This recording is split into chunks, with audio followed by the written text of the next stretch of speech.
The best advice, or one of the best that I've received so far, has been to stop telling everyone everything about what's going on and what's happening in my life. I used to be that type of person. I was so quick to share my dreams, my achievements, my goals, my wins with people closest to me. I thought, I mean, why not? Like, who wouldn't want to have people support them and to celebrate in their wins? The thing is, not everyone wants you to succeed, and not everybody is happy for you when you get certain things or you achieve certain things in your life. Not everyone in your life is ready to handle your vulnerabilities, your struggles, or even your victories. There was a time I had this idea in my mind. It was a business idea, and I was so excited and passionate about this idea. I believed that it was going to work. And so I went to this person and I told this person about my idea. And I was like, listen, this is the idea that I have. And I told them, and they responded with, are you sure it's gonna work?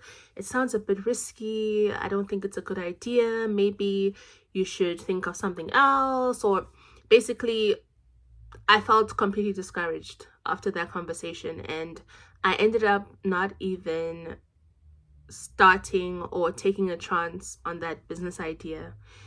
And who knows if that idea could have worked. Maybe it wouldn't have, maybe it would have. I was filled with so much doubt that I didn't even try. And I know that there's still so many of you going around out there telling people about things that are happening in your life. You talk about your personal life, your relationships, the struggles you're facing, the things that you're obtaining. But the thing is, there are so many cons to that. One of them being that people are so quick to give you their opinion. And sometimes their opinion does not match with your opinion, and it can cause conflict within yourself.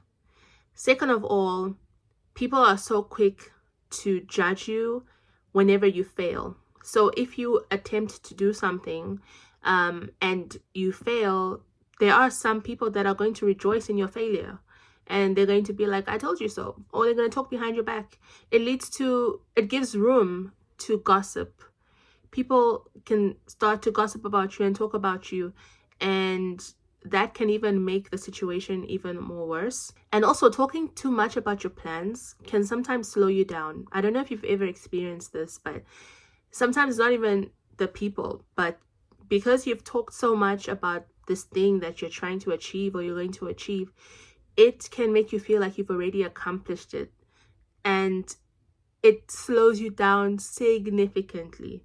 So sometimes keeping quiet about it helps you stay focused and helps push you even more than if you would have told everyone about what was happening. When you reach a point where you learn to stop telling people everything about what's happening in your life, some things will start to change. Like, first of all, you're going to be more focused. You're going to be more focused on achieving your goal. And you're not going to be too worried about what other people have to say or what other people are thinking about what's going on in your life or in that specific situation. Also, you're going to become more confident. Sometimes when you have too much noise around you, it makes it more difficult for you to stay confident. Like, you become demotivated. You feel like you've already failed before you even attempted this thing.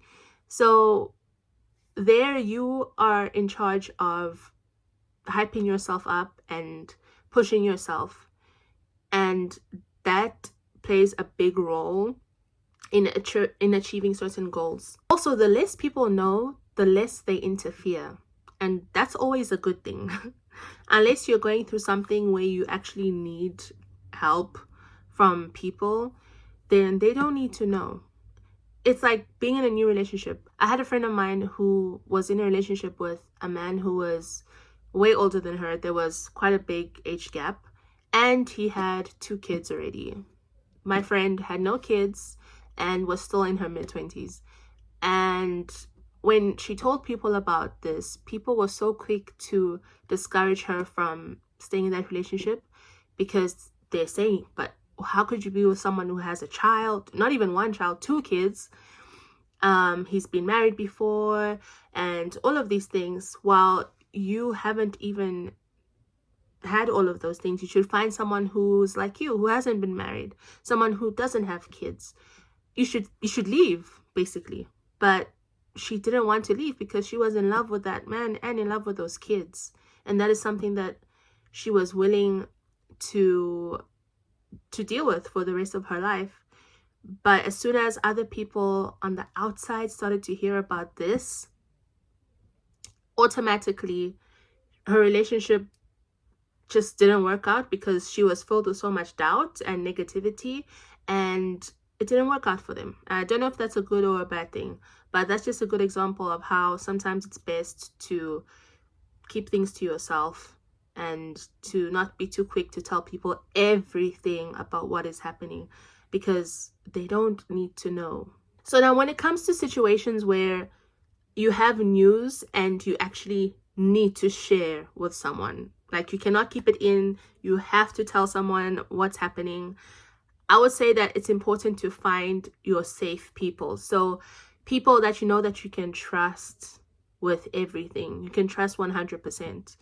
And we do have those people in our lives. So this is not to say that everyone in our life is bad or negative or is not going to celebrate you. No, that's not true. There are people that actually you can trust with things. It's just up to you to identify those people.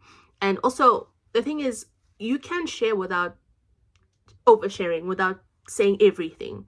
It's up to you to pick and choose what you want to share, when you want to share it. I think the second thing also is to ask yourself, why am I sharing this? And if I am sharing this, what do I need to share?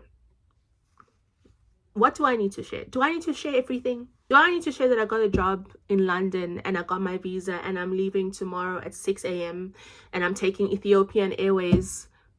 Or can I just say that I got a job and I'm leaving, and just, save the rest of the information for when you actually arrive in London at 6 p.m. tomorrow? Also, something that I've learned is that not every celebration needs an audience. It's okay to celebrate an achievement by yourself or with 1 or 2 people. The whole Instagram doesn't need to know. The whole world doesn't need to know. They don't need to celebrate you, because you're celebrating yourself, and that's enough. Not in all cases, but in some cases. You need to be content with you celebrating yourself in private. I think that's that's the best celebration, the private victories. It can be a bit difficult to learn how to not overshare. Honestly, there are times where I still find myself talking a lot, talking too much, and then I'm like, oh, should I have said that? I shouldn't have said that. But learning this has also helped me in situations where it was so important for me to not let anyone know something really, really confidential, or something that could affect someone else. So it has helped me in times like that. So the next time that you want to share something with someone, just ask yourself, does this person really need to know? Can I trust them? And if I do share, what do I share? Do I share everything? Or do I keep the important details to myself? At the end of the day, you know yourself best, and you know those around you. Let me guys know your thoughts and your experiences when it comes to oversharing. Have a wonderful day.